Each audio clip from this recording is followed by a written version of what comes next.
Many people don't realize this, but the majority of vehicles sold today are SUVs. They are well liked since they provide security and perform admirably even in unpleasant weather. It's undeniable that manufacturers are devoting a large portion of their resources to creating this type of car, and this trend does not appear to be slowing down anytime soon. But with all the good cars, there are also the bad cars. And while they may be difficult to locate on the market, awful cars do exist. So if you're wondering what the worst SUV you can buy is, you've come to the perfect place. You want to be able to travel in a car that makes you feel confident, offers you the features you require, and gives you the versatility that comes with driving an SUV. So if you don't want to hate what you drive, here are the SUVs you should steer clear of. First up on the list, we have the Fiat 500X. Drivers with big families will definitely experience quite a bit of claustrophobia in the new Fiat 500X. While those in the front can spread out comfortably, the ones in the back get the shorter end of the stick, and you will definitely feel the cram.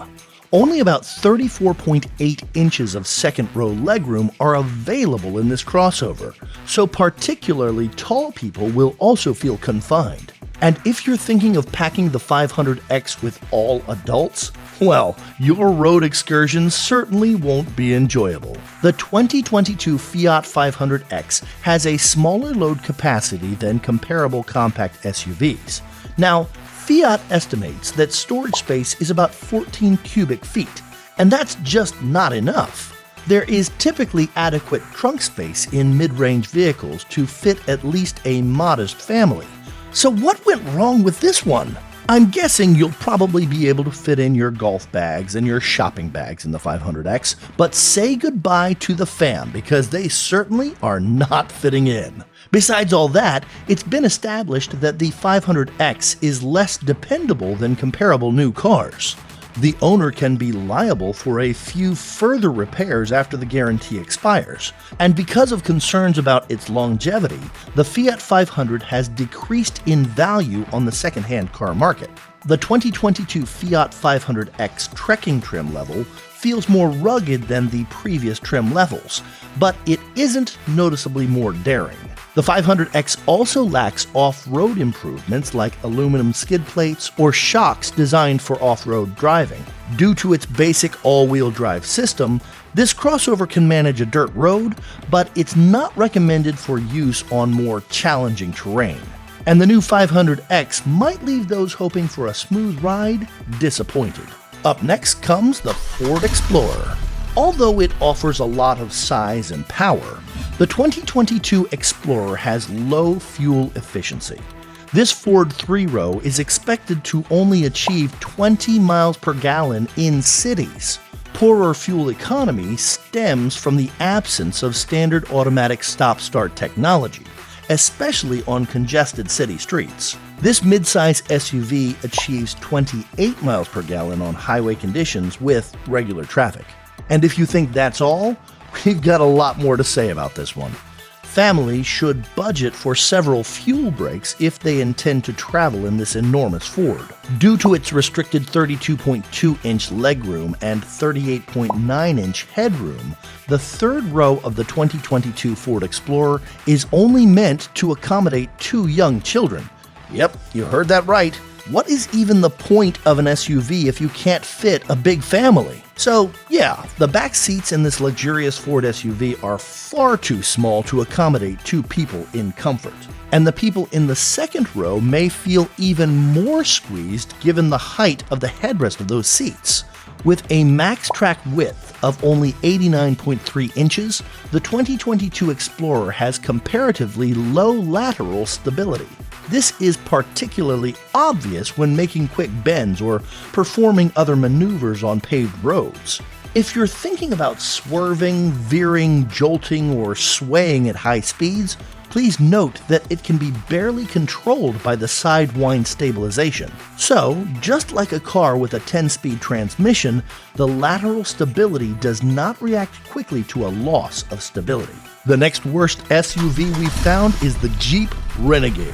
Alright, so for starters, the brakes on the 2022 Jeep Renegade are somewhat mushy and don't provide a secure stopping sensation. The Renegade also has poor handling in addition to mediocre acceleration. That lack of oomph in the engine really limits driving the SUV.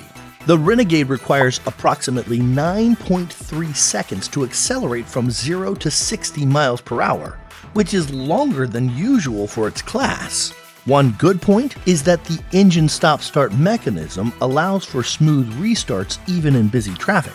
But honestly, there's not much else to write home about. Buyers have also reported that they don't like how rigid the Renegade's suspension is. Due to flaws in the road, you'll experience a lot of jolts and vibrations. The ride will probably be rough and uncomfortable if you buy the car with the optional 19-inch wheels. Finally, our main problem with the 2022 Jeep Renegade is its awful gas mileage. The EPA projects a combined fuel economy of 26 miles per gallon for the four-wheel drive 1.3-liter engine configuration. According to driving tests, it generally achieves around 24 miles per gallon. So ultimately, it's just a bad option compared to other competitors on the market. We are a little over halfway in this list, and we're going to talk about the SUVs which are known to have plenty of safety issues, so you definitely don't want to be wasting your money on these. For more content like this, subscribe to the channel. Now at number 4, we've got the Ford EcoSport. A significant factor in choosing a small car is the ability to get better fuel economy. This objective is not met by the 2022 EcoSport, which only gets 23 city, 29 highway MPG. Even if all-wheel drive is a requirement, these figures fall short for those of the rivals. These figures fall way short for those of the rivals. The EcoSport also lacks any extra cutting-edge safety measures. Some models incorporate blind spot monitors, rear parking sensors, and automatic rain-sensing windshield wipers, but even common driving aids like lane keeping assistance and adaptive cruise control are not available in the EcoSport. The 2022 EcoSport received a 4 from the National Highway Traffic Safety Administration on each category. Even though it might not seem significant, certain smaller SUVs have been given the maximum 5-star rating. Buyers should be aware that this car has a decent 4-star rating for frontal collision avoidance and a flawless 5-star rating for side impact prevention. The most alarming aspect may be the fact that it only scored 3 out of 5 stars in rollover testing. Although the handling of this car is quite user-friendly, the ride is far from satisfactory. The cabin is particularly vulnerable to imperfections on the route, and sadly the EcoSport's interior is a little noisy as well. So now you know why the EcoSport's not an excellent option for extended family road vacations, right? I will say that the EcoSport systems is wonderful in higher trim levels, but it's annoying in the entry-level S model. There are no alternatives to Bluetooth for connecting a smartphone, and the 4.2-inch display is completely unreadable. It's incredible that a car from 2022, even a simple one, is so out of date technologically, and the 22,000 base model is disappointingly limited in capabilities. And at number 5, we've got the Chevy Trax. For drivers who frequently haul heavy objects, the Chevy Trax might not be the best option. The most weight it can tow is 1,300 pounds. As a result, it's difficult to tow a camper or a sizable fishing boat behind the SUV. If we had to recommend something significantly better, go for the midsize SUV Chevy Blazer. The majority of commuters won't require more power than what the 2022 Chevy Trax offers. However, it is unlikely to attract the attention of auto enthusiasts. And if you've got plenty of time to get from point A to B, this SUV accelerates from 0 to 60 in 9.3 seconds. That's according to the road tests. That puts some of the other competitors at a significant advantage right away. Drivers of the Trax must move quickly while merging into a freeway. The Trax's spacious cabin is ideal for families with just a couple of kids. However, a bigger number of kids might not fit comfortably in the SUV's back seat. There simply isn't enough room for everyone. The 2018 Chevrolet Trailblazer is a wonderful alternative for people who value comfort and convenience over simplicity because of its spacious interior. The Trax performs admirably on a short dirt trail. However, drivers should be careful not to venture too far into the rural area. Off-roading is definitely not intended for this SUV. Off-road shocks and skid plates, both essential for durability, are just absent. Hey Chevy, get it together! When driving in disaster-prone areas, most people would benefit from more ground clearance. Now there's no denying the safety of the 2022 Chevrolet Trax. It received an unblemished 5-star rating for overall safety after being subjected to government accident tests. This SUV does not have a few crucial safety features though. Automatic emergency braking is a feature that many drivers deem essential, yet the Trax does not have it. Adaptive cruise control and lane keeping assistance are also not available on any model. Hey, we made it to the last vehicle on this list, and I'm pretty sure you know which one we're going to talk about, the Mini Countryman. This SUV has a bunch of problems. And the first one is that there's not enough room for storage, let alone passengers. Minis are unique among subcompact cars due to their diminutive size, but it's definitely a bit annoying. There's also no support for Android Auto, so yeah, there's no sympathy for Android users in this situation. Instead of using a smartphone app, you'll just have to rely on Bluetooth.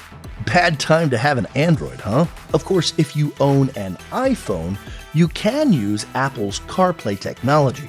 Both are already commonplace in cars, so Android's auto emission seems odd. Another point goes in the trash because the seats are simply not comfortable. The seats in the Countryman definitely need more padding, even if they're not painfully hard. The thighs receive relatively little support, despite the fact that the seat back has sufficient side bolstering to keep you in place. The seats appear to be less cozy and uncomfortable than they actually are. Also, this one is pretty weird, but there's very little space to look outside. If you need to reverse, you'll have to rely on the rear view camera, because your field of vision is constrained while looking behind you. So have you had any problems or issues with any of the vehicles we've just talked about? Let us know in the comments down below if you've had a bad experience with any of these SUVs or any others that you've bought. And don't forget to like the video and subscribe to the channel before you head out on the road. We'll see you in the next one. Bye-bye.